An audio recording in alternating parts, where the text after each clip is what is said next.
Hello, we are ready to start this keynote session. We are together with Lulie Halstead, CEO of Wine Intelligence. The presentation we will see today will be really interesting because it's touching an argument that each one of us is facing every day, and will also help us to understand better what has happened, what will happen with the wine consumption during and after the COVID-19. So welcome to Lulie, welcome from all of us. We are very happy to have you with us.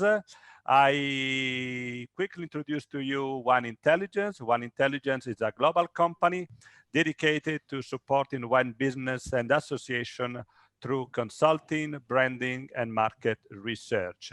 I personally truly love their research, their data graphic. I think they are really interesting for each professional that is working in the wine industry. So as quick practicalities for you, I invite all the attendees to chat with Lulie and ask all your questions using the chat button that you find in the top right corner of your screen.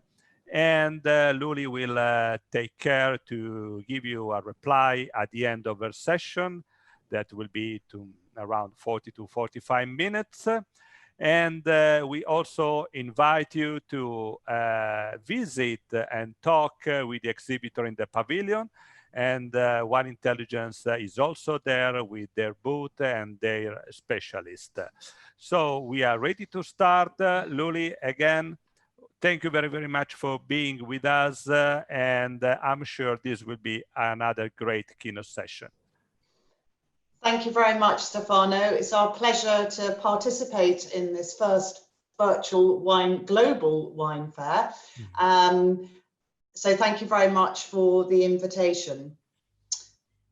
From our perspective, obviously at the beginning of when we planned our business at Wine Intelligence, and we're looking forward to 2020 as a year of growth, not just for our business, but across many key consumption markets around the world. We had not, like everybody, predicted where we would be in February, March, April, May, and now into June. As part of what we do at Wine Intelligence, we collect consumer insight from 34 global primary wine markets. So we have the pleasure of talking to consumers at least 4 times a year in each of those markets. In March, which is when one of our survey waves of data collection happens, we had, as always in January, planned our regular March collection.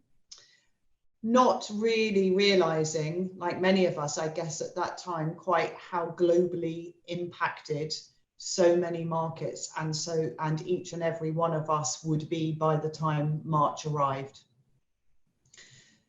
As a result of that, and I'm sure like many of your businesses, it seems to be the new word in business strategy, which is pivot. We had to pivot at Wine Intelligence in the way I guess many of your businesses had to and are continuing to pivot, i.e. change. So with our consumer survey, we very quickly added in additional questions to consumers to find out from them how they were immediately changing their wine consumption behaviour during end of March and April, which is when we collected most of the data, and how they were at that time, so primarily first couple of weeks of April, how they were predicting they would feel, they would behave, they would drink post-lockdown and post, as we termed it in the survey, immediate danger of virus. Clearly as a business, that's as a research company, We've been asked a lot, well, can you really collect data during a time of crisis from consumers? Surely all consumers are going to be thinking and feeling and behaving very differently from normal. Now, what is normal? Our response from this, and when we carefully looked at the analysis and the tracking from our data, was actually there was remarkable stability and consistency on the measures we would expect, which brands you're buying to a certain extent, varietals, things like that. But there were also the expected changes. So our view is that it's really important to measure frequently with consumers, because they can tell us about what they're doing now, but that also helps us predict what they might be doing in the future. They also tell us what they think they'll do in the future. And I guess, like all of us, it's difficult to know if and when we will be changing, going back to restaurants, going back to bars. Some of you in the countries you're in at the moment might have already done that. In the UK, we're not quite at that point yet, which is where I am based during lockdown. So we believe at Wine Intelligence it is valid and reliable from a data perspective to collect data and measure what we call sentiment. How are consumers feeling? What is their perception? Because ultimately that sentiment is going to impact how consumers will change or not their behaviour as we move through the COVID pandemic. So there's a little introduction as to why we ended up doing this piece of work. We also wanted to respond and support all of you, people in our industry, who were asking these questions quite rightly about, well, how are consumers changing? How will they change? And therefore, what should we do as businesses, as regional associations, as country associations, as label manufacturers, glass suppliers, all of the ancillary businesses supporting the global wine industry? What we need to plan, and how should we be planning, thinking about the end consumer in mind. So that's the information that I'm sharing with you today. So let's move in to have a look at what consumers are telling us about, firstly, what they did during lockdown, as we were collecting the data, as I said, in end March into early April. And I guess most importantly for all of us, what they're planning on doing or anticipating they will do when it comes to wine, but also bigger picture in terms of lifestyle in the future. I should just say to you, just a technical one on this. If you're seeing a view at the moment which has lots of blue empty seats and then a tiny little screen with the PowerPoint and me up in the corner, you can expand the size of the slide view. And given that I'm sharing with you quite a lot of data, that might be quite useful. So if you scroll down, and you'll see a line going across your screen, and then the little sort of four-pointed icon in the bottom right-hand corner of the vision of what you see of my slide. If you click on that, it will expand to full screen version. So I would thoroughly recommend you finding, so you can say, going down on my slide, slightly below where you see my slide, and you'll see that sort of four-pointed rectangular icon. If you click on that, it expands and you see full screen, which means you see my slides a bit bigger, which I think might be helpful for you. So, we needed to obviously be very transparent with you and our clients about when the data collection happened. And that's actually really interesting, because when we start to get into the responses from consumers, we can sort of think about it in relation to when lockdown started, whether it was still in place whilst we were collecting the data. So, for example, in the US and in the UK, we collected data sort of fully into when, obviously in the US, lockdown was different by state, whereas in the UK, it was different by the 4 nations in the UK. but primarily most consumers would have been down under some form of sort of fairly restrictive lockdown when we collected this data both in the US and the UK. That happened in Australia during the data collection. Obviously in South Korea that was a little bit earlier, so prior to the primary data collection. So when we were collecting the insight in South Korea, they were beginning to, or South Korea was beginning to move and to soften some of the restrictions at that point. Japan obviously was slightly different in terms of that they had the sort of a later state of emergency declared in the 7th of April when their figures started to rise again. And in China, obviously, the lockdown happened earlier, and again, not surprisingly, very different by province, and particularly Wuhan and sort of the city area of Wuhan. But primarily, you'll see that most of this data was collected either during or immediately post lockdown. So that's the sort of sense that our consumers have in terms of what was happening to their daily lives, how and if they were restricted, but also a sense of, and we have to be so cognizant of the sort of behavioural psychology side of what was the sort of sense, the feeling in these different countries when we were collecting the data. So at a broader level, the first question, how did category purchase change during lockdown? So if we look at wine, still wine, champagne and other sparkling, spirits, beer, and then on the right-hand side of this chart, and again, if you missed my instruction at the beginning, if you want to expand the view, because you might have a lovely view at the moment that's got lots of empty blue seats on your screen, if you scroll down just below my chart, there's a rectangular box that if you click on, it expands to more of a full screen for you. So it enables you to see a better view. Yeah, and then the final two categories were bottled water and other non-alcoholic beverages. Now we can see clusters, we're not surprised to see clusters and patterns of behaviour. With the exception of South Korea, consumers pretty much in every market were drinking either the same during that lockdown period as they had prior, or in some markets, so in the UK, the US and China, actually increased their overall frequency of wine consumption. Champagne, we can see very clearly dropping. Again, no surprise to any of us or anybody, given the strong association between champagne, celebration, special moments, treat, one-offs, reward. And in a time of when we were all, many drinkers at this stage were under lockdown, those were not the primary occasions I guess many of us were facing, dealing with, or had the opportunity to share.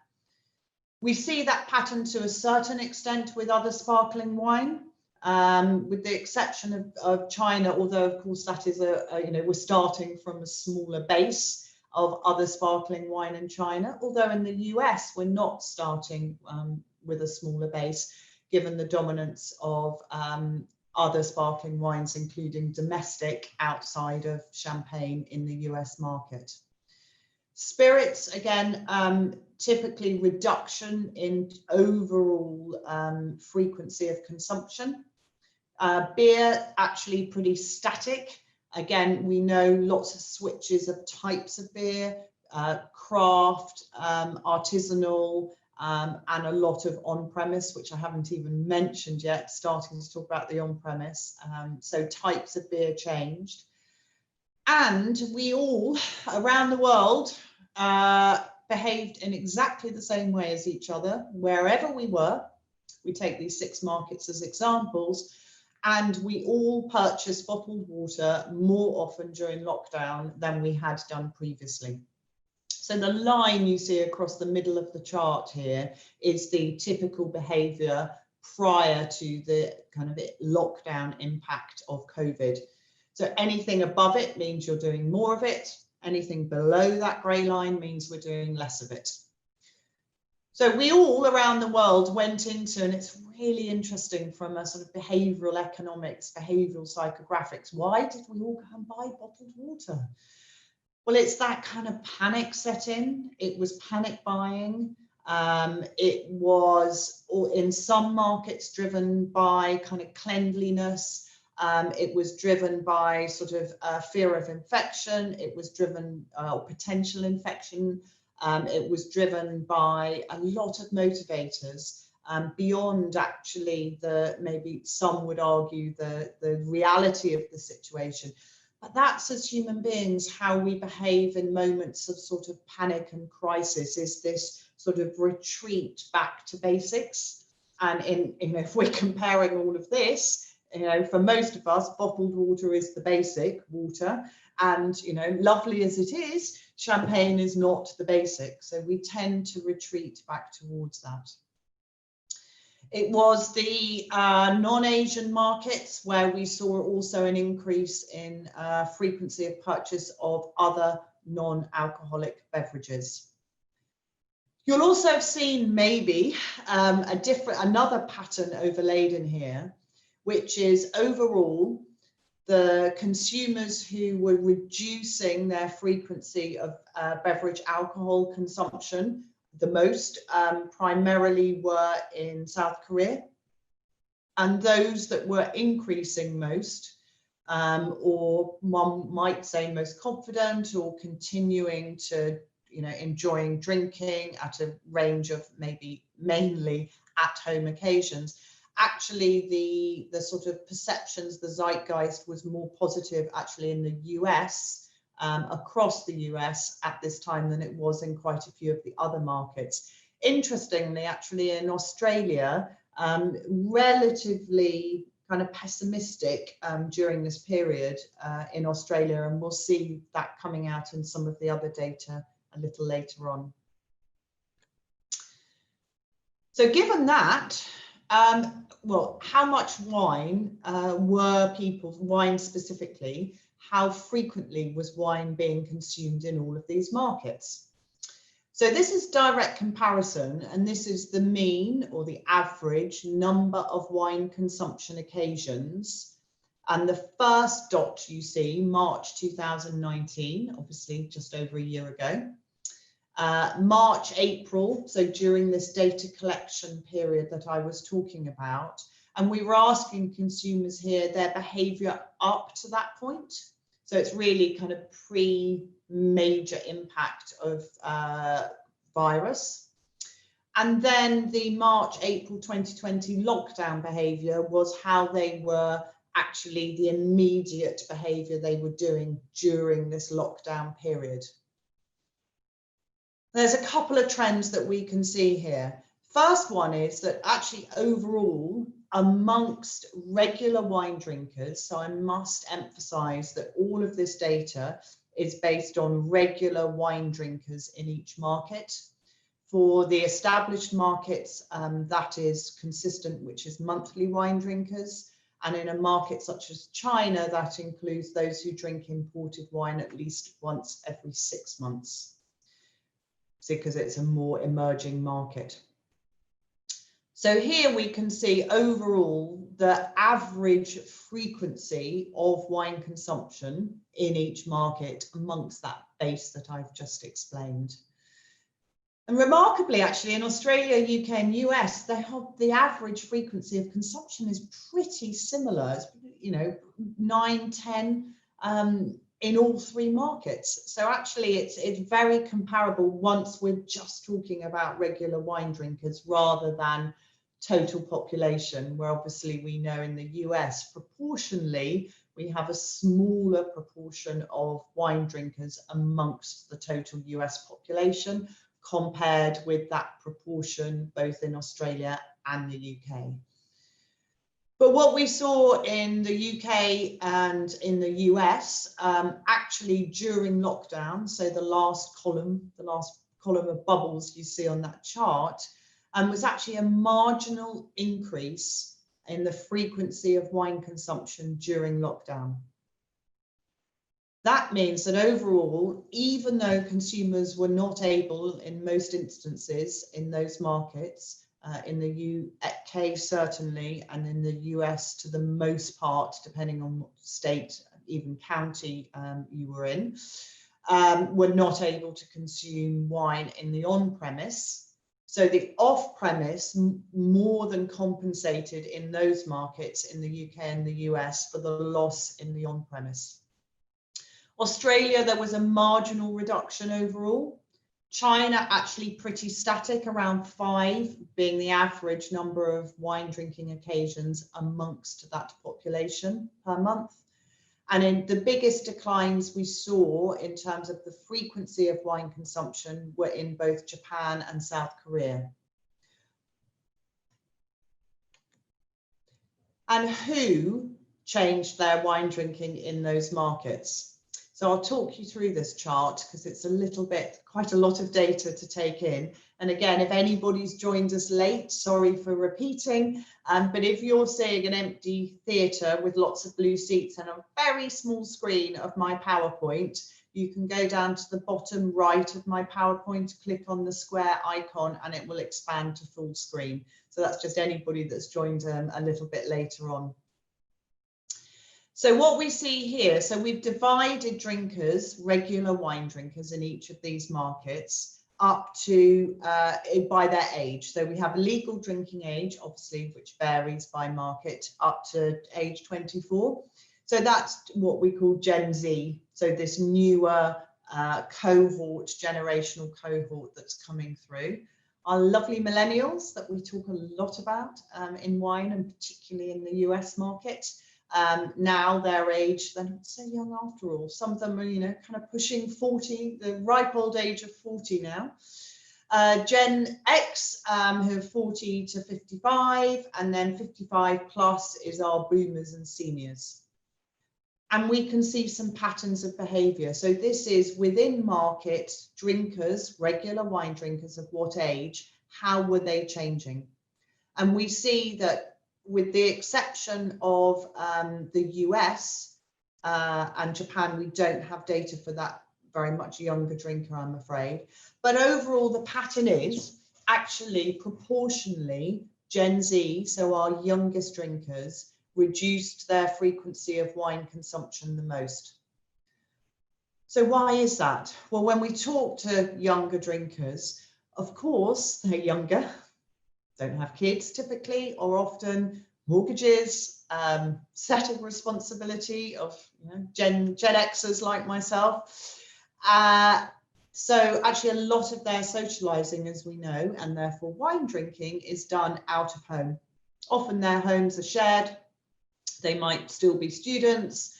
So entertaining at home is not so possible, not so preferable. So a lot of their socializing is done out of home. So clearly big impact on those younger drinkers when the on-premise bars, pubs around the world shut relatively rapidly in most markets. But also we know that Gen Z are typically the first or the hardest hit economically from an employment perspective. We know in most countries that typically the first jobs to go, whether it be a furlough or government supported scheme, redundancy, or moving to some form, depending on the country you're in, of unemployment benefit or support, that actually it tends to be Gen Z that lose their job first because they tend to be the youngest and the least experienced. We know businesses tending to keep more experienced people. And we also know that, you know, typically a higher proportion of Gen Z work in hospitality, leisure, tourism, often as part-time or filler jobs whilst being students or doing other things. So for all of those reasons, big lockdown from Gen Z particularly. Actually in the US, UK, Australia, so the Anglo-speaking markets, actually millennials and Gen X, so our mid-age groups, sort of mid-market age groups, tended in most cases, along with China, actually to increase their frequency of wine drinking. So our lovely Gen X's, actually, who I should point to a lot, not just because I'm one of them, but because we as a cohort around the world basically held up the wine volume during lockdown, as most of us increased our frequency of wine consumption. So clearly I would not divulge whether that was personally true for me or not as a member of Gen X. What we did see was that in South Korea and Japan, no, but that seems to be the pattern in South Korea and Japan across all age cohorts, big reduction. But over to the right-hand side of the chart, the boomers and the seniors, with a little exception in the UK, just marginal increase, actually that's where the frequency was decreased. So we can see a pattern emerging in terms of the sort of mid-age groups increasing their frequency of wine consumption and the two outer groups. And we must remember that the boomers, the 50 and seniors, the 55 plus, are really important, particularly in markets like the UK, US and Australia, as they're quite a high proportion of regular wine drinkers in those markets. And how did drinking occasions change during lockdown? Again, I'm just showing you real summary data here. We've published, as I said at the beginning, including today are the last ones, 10 COVID impact reports, which are 80 slides long each. So really, really detailed, breaking this all down. But I've just tried to share with you for this presentation some of the sort of overarching patterns and headlines that we're seeing across markets. And we saw one very clear occasion change during lockdown. The proportion of consumers who increased drinking wine for a relaxing drink at the end of the day increased pretty much everywhere, again, with the exception of South Korea, which did have a different sort of impact as we've seen already. And typically the pattern was to decrease the amount of wine consumption that was happening with an informal meal. Partly that was because the informal meal with friends occasion often disappeared when we couldn't have friends into our house or socialize in other people's houses. But what we did find that wine was increasingly turned to as the drink of choice for non-food occasions. So actually that's a really interesting positioning for wine. Wine, as we know, yes, people enjoy wine as a sort of aperitivo, as a drink on its own, but we know wine has historically been, primarily associated with meals, which is a positive positioning for our category.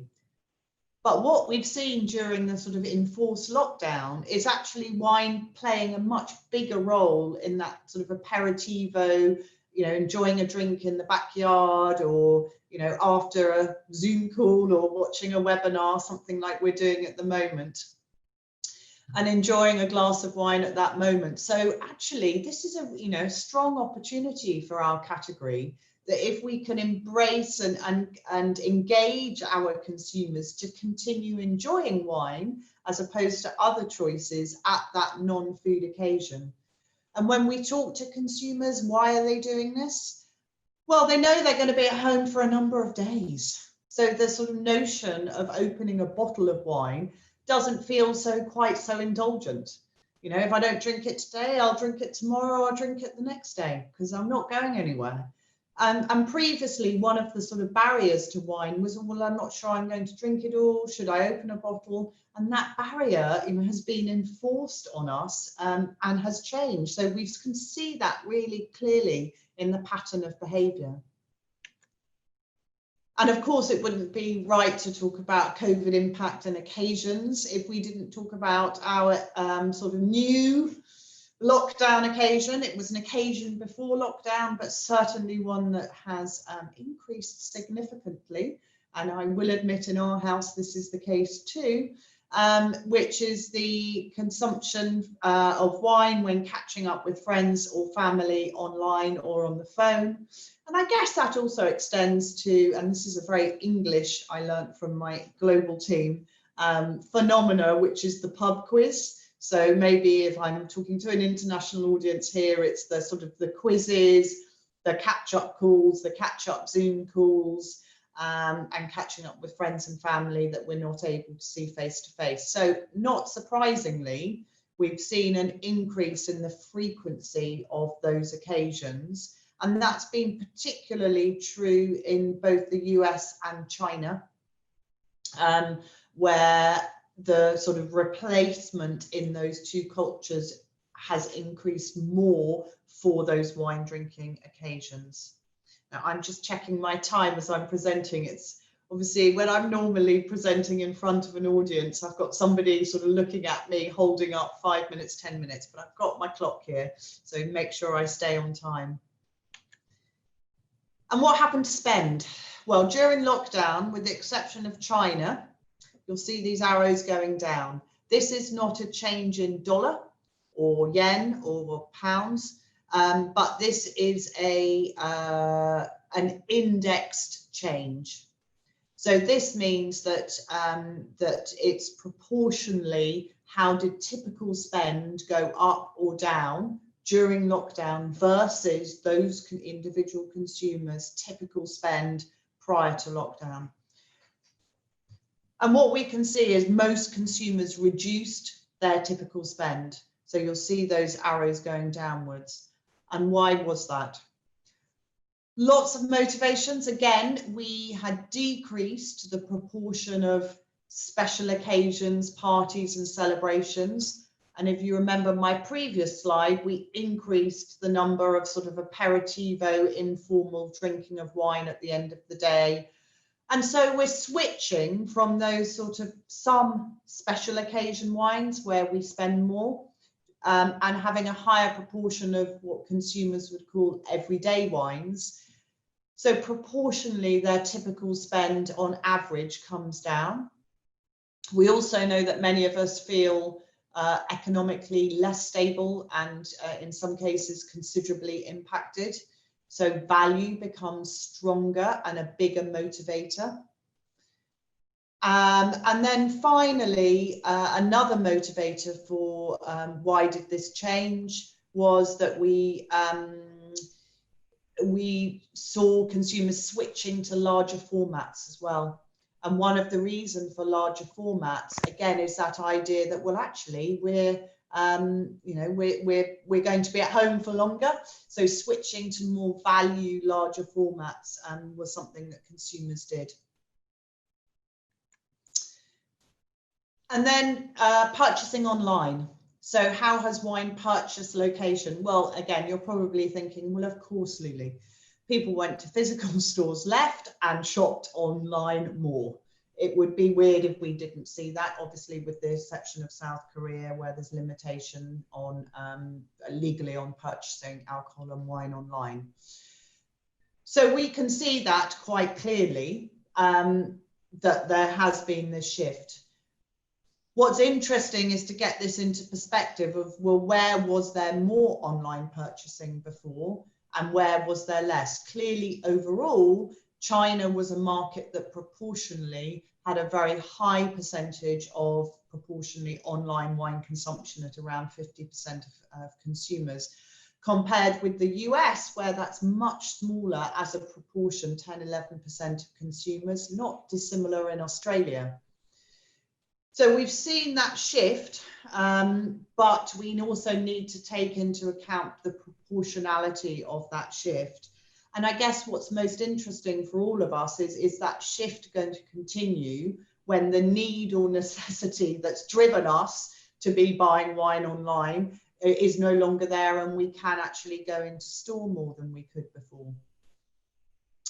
What we've also seen in the data, and again, don't want to overload you with data in this presentation, is actually consumers have switched their physical stores and actually shopping at a different range of physical stores to the ones for wine that they were shopping at prior to lockdown. And that's because, again, necessity. That shop happens to be open, that shop has a shorter queue. Many of us are now very used to the idea of social distance queuing outside of stores. It might be curbside pickup, for example, if you're in the US. So really different ways of shopping. So we've really flexed our previous behaviour around, you know, necessity from what we're able to do, what we feel comfortable to do, and what feels more practical to do. But who has increased? So if we go back to this slide, if we see, you know, we've got those arrows going up. People have increased their proportion of online buying for wine. Yes, not surprising. I'm not telling you anything you don't already know, but who? Who has been increasing proportionally their proportion of wine buying to online? Again, remarkably consistent around the world. I think we all like to think we're quite different, you know, but even regions within countries or between countries, yes, we're unique because we're Italian or English or we're American, whatever we are. But actually, we're just human beings. And remarkably, there's a lot of consistency in terms of how we think and feel. And if we look at who increased their online wine purchasing during lockdown, so who have we got the potential to engage with in the future, depending on which market, between 55 and 65% of those who increased their online shopping for wine during lockdown were men. Between 40 and 65%, depending on the market, were younger, so Gen Z and millennials. And around half, 55 to just nearly 2/3 of them were high involvement with wine. So what we didn't do was bring in less frequent wine drinkers or less involved wine drinkers. It's what we call the committed wine drinker, who, as a way of accessing wine, switched more to buying it online. These were people that would typically have spent longer in store. And part of the issue for these people was that they couldn't browse in store, or in some cases, their stores weren't open or weren't accessible. So they had to find alternatives, and actually they were pretty familiar with buying wine online, although it wasn't their only channel, and now they've switched more into it. So this is a really interesting one if you're selling into the online channels or you are an online retailer. Are you seeing similar patterns in your markets and in your sphere, so that you can think about that targeting and messaging as we move through lockdown? And now here's a controversial one. I know we've got people from lots of different markets joining this virtual wine fair. Really complicated slide. I apologize that there's lots of data, but I really wanted to share because I think it's really fascinating what we're seeing. So let me give you some context. And as I say again, if you've just joined us and you're seeing lots of blue seats on your screen and a tiny little me and screen, just click on the bottom right sort of square icon and it expands you to full screen if you're just joining us. So here, what we asked, this is US data. So I'm just showing you data from US consumers now. And what we see here is the green sort of above the line is the proportion of consumers who say, I am actively, buying more wine from this place. The red underneath is the proportion of people who are saying, I'm actively, deliberately buying less wine from this place. So the clever ones amongst you who are doing your maths equations will realize that typically around 70 to 80% of consumers are saying, actually, I haven't changed. I'm not deliberately or actively changing the wine I'm buying from an origin perspective. However, you'll see that if we do what we call like a net promoter score, so you kind of minus the I'm not doing it from the I am doing it, and you kind of end up with a number. You'll see over on the left-hand side of the chart, so that's California and other US consumers overall have a positive net promoter score. So they're, for California and other US wine. So overall, it tells us American drinkers are actually deliberately moving a little bit towards domestic wine. We've got our New World countries in the middle there. And if we look at that net promoter score, it averages between sort of -13 in South Africa to -8 in New Zealand, the positives versus the negatives. And then if we look to the old world countries, that net promoter score drops down to kind of -15 for both France and Spain. Again, linked into perceptions of the country, typical price points, availability, but overall we can see a pattern. And this is, again, not surprising for us as sort of behavioural scientists to see that during moments of sort of crisis, pressure, trauma, we retreat into local and into known, typically, and away from kind of foreign or less known or stuff that's kind of outside of our immediate sphere. So it's not surprising to see these patterns, patterns of behaviour. Having said that, around, as I said at the beginning, 70 to 80% typically in most markets of consumers are not actively changing their position on country of origin. So the future, what does the future hold?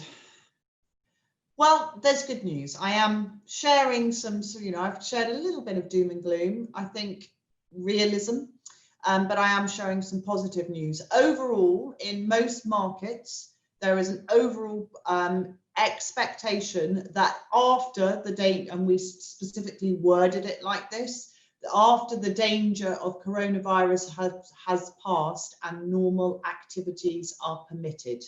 So that was how we framed it with consumers, because obviously that really is a movable feast and very much changing in different markets. And overall, you'll see that consumers overall are saying, actually, and particularly our friends in South Korea who were a bit doom and gloom during the lockdown, but are like, well, hey, we're going to party when we come, when we're able to. So our friends in South Korea and China actually are the most positive about the kind of enjoying alcohol beverages and everything that comes with. A little bit more cautious in some of the other markets, but overall more people saying they're going to do it than not do it, as in drink alcoholic beverages in the future. Shop online for beverages and groceries. I mean, obviously we've got restrictions in South Korea, so we're mainly talking about food there, but this is a really important one. Back to the slide I had a couple of slides ago. How are we going to see this ongoing increase in online purchasing? Is it a new habit that consumers have formed, or even when availability to shop like we did in the old days comes back, are consumers sort of going to move back towards their previous shopping habits?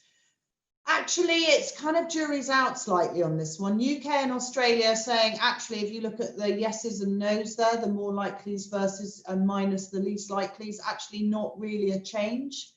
Having said that, UK has quite high penetration of wine purchasing online anyway, because we can buy wine with our groceries in the UK, so we don't have some of the same legal restrictions that we see in other markets.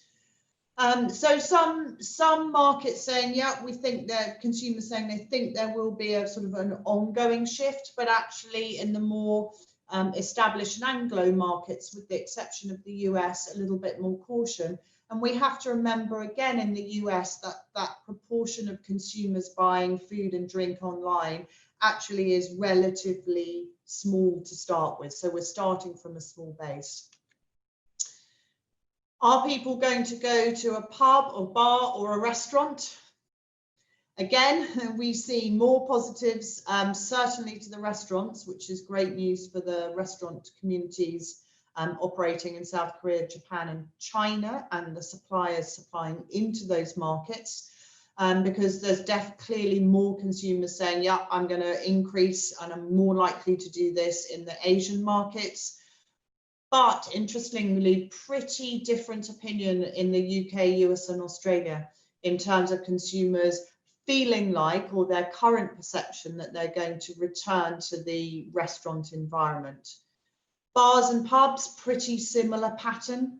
So again, we're seeing more of our Asian consumers in South Korea, Japan and China versus our Anglo markets of US, UK and Australia, looking to a kind of swift and more positive and buoyant return to pubs and bars when normal activities resume.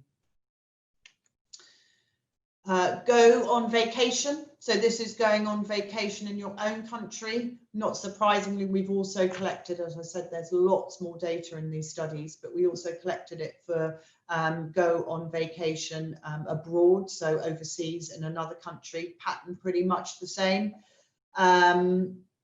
We see more people moving towards domestic vacations. Again, not surprising because most of us are under travel restrictions for overseas. And this is linked when we talk to consumers about a lot of economic nervousness for the future, personal finance nervousness. So the idea of investing in more expensive, even if you can go overseas, holidays and vacations is not so much top of mind. Staying in hotels for business or pleasure, again, obviously really important to us in the wine sector and then drinks. Overall, the news not so good there for the hotel, both business and leisure sector. And again, in the full reports, we've broken this down and you'll see much more detail. But overall, actually, the anticipation from consumers is they're not returning to hotels at the same levels that they were before, even when that's available.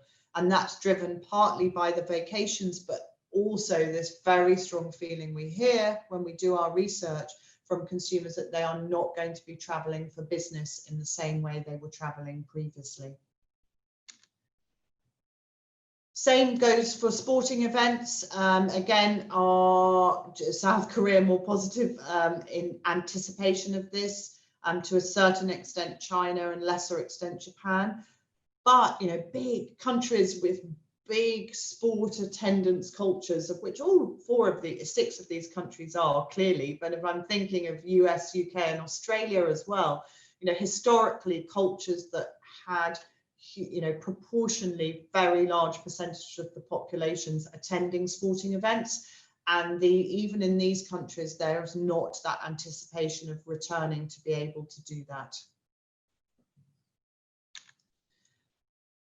And then future priorities, some good news. In terms of wine, consumers in all markets say, yep, I'm actually going to treat myself to better quality wine. And this is driven by little rewards, little luxuries, little treats. We'll see on the next slide that the kind of saving is becoming more important, and big ticket items such as cars, new houses, vacations, not surprisingly, is not kind of front of mind for most of us. But ways of making us feel a bit special in a time which doesn't feel a bit special. And that is about treating to better quality wine, trying new alcoholic beverages, or trying new styles of food. So consumers anticipate, thank you, consumers anticipate that they will be doing that more frequently. So good news for us in terms of not, you know, this, because we had that dip in the typical price point, which we saw earlier, and we're anticipating that to come back. And as I said earlier, everybody's saving, particularly in the US, but we also do want to treat ourselves, even if it's not for big ticket items. So finishing off, this is part of some new and ongoing work. So I'm just sharing with you the sort of starting point. What we've done is we've segmented wine drinkers in all of our markets based on how they anticipate their behaviour will be in the future. So we've got 4 segments. Varies the proportion of these that are in each market. So these are people who actually, they're hedonists. They anticipate they're going to increase their social activity and lifestyle post-lockdown. So they're the ones that are going on vacation, they're buying more wine, they'll be the ones back at the pubs and hotels and restaurants. You know, they're really kind of positive in terms of their future intent. Majority of consumers, with the exception of South Korea, so near 50% in most markets, are moderators. they're anticipating some lifestyle changes. So saving a little bit more, spending a little bit less, you know, maybe not vacationing quite so much, maybe being a bit more cautious, but not overall changing things like wine consumption, really.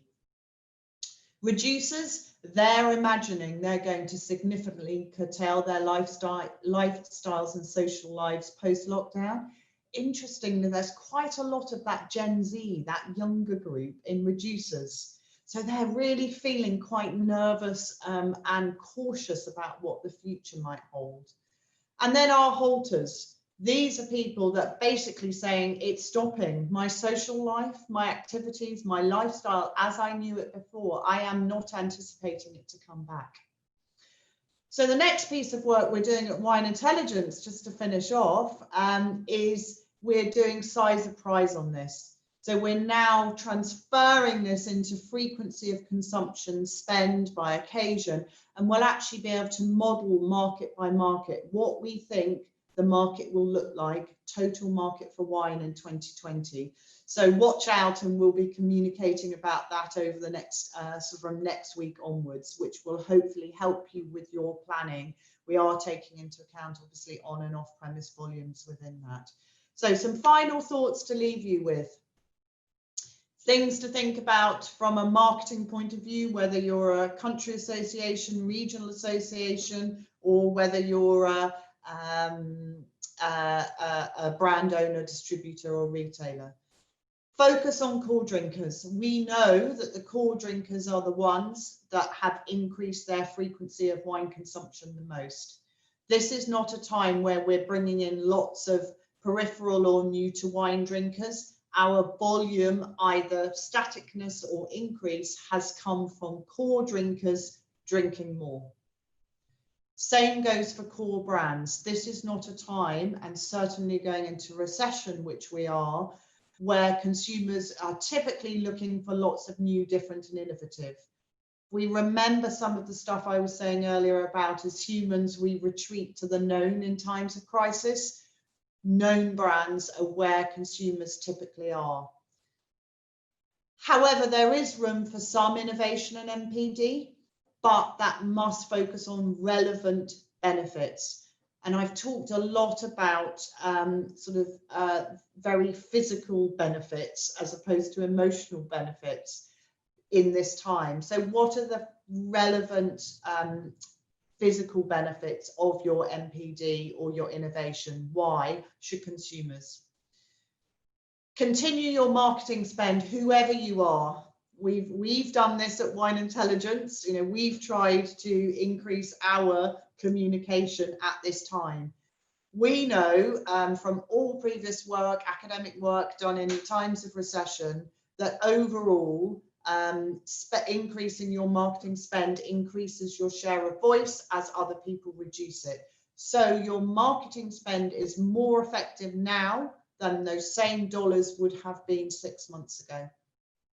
And finally, we need to think about this as a service business as well as you as product businesses. Avoid promotional discounts. You know, if you drop the prices, they will stay there in the minds of your customers and in the minds of your consumers. So are there tactical ways you can work around that at the moment, particularly if you're a producer and brand owner, in terms of fighter brands or additional SKUs or SKUs with related labels and names to service your customers, but not put yourself in a position going forward where those price point expectations are low. So there we go. I think I've got through just about on time. Wow, Lulie, fantastic. Thank you very, very much for your presentation. Your slides, your graphics are already quite self-explanatory, but I think that to have the opportunity to see your presentation with your explanation has been a real privilege for all of us, and we thank you really, really, really much. We are really out of time. We have to go in another session, and I'm sure that many of you will have many questions, many doubts, and many curiosity about the study. I truly invite you again to have a look to the One Intelligence booth in the pavilion and try to engage and chat with the One Intelligence team and try to know more about this fantastic research. Lulie, I thank you very, very much. I hope to meet you in person very soon. Yes. We all appreciated very much your contribution and your support to the virtual fair. Thank you again. Thank you very much. Goodbye, everyone. Bye.